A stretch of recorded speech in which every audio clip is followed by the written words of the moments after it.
Jackson Jingo has shelved his stationery stock for close to 2 years now. He's not made any meaningful sales since school in Uganda was closed due to the COVID-19 pandemic. Jingo was selling about 75% of his stationery material to schools around Kampala. Some schools had taken things on credit. They could not pay. Some schools could not, almost all the schools could no longer order for the new items. So the business went almost to negative.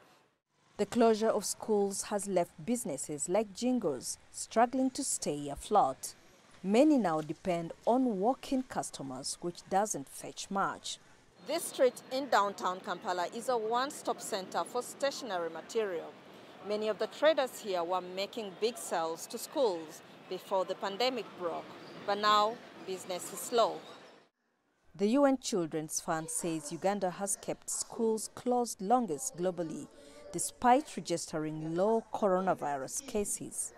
Business people like Jingo say this has left them in losses and recovery may take long. Some schools have closed. You find a school, you give them your item, but it is closed.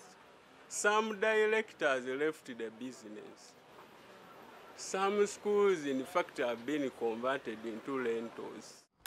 For farmers like Abdul Chibalama, tons of his food went to waste in the garden.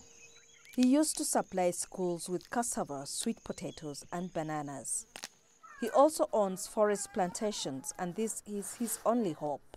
Cassava with also potato, with also potato does like that. If it is time to harvest, you have to remove it. But if you don't get somebody to buy, then what will you do? You know, since this COVID, food was here in plenty, and you could not take somebody there to buy. The government has announced full reopening of schools in January, but business people like Jingo and Tibalama do not think recovery will be immediate, as many schools will have to deal with more pressing issues like bank loans.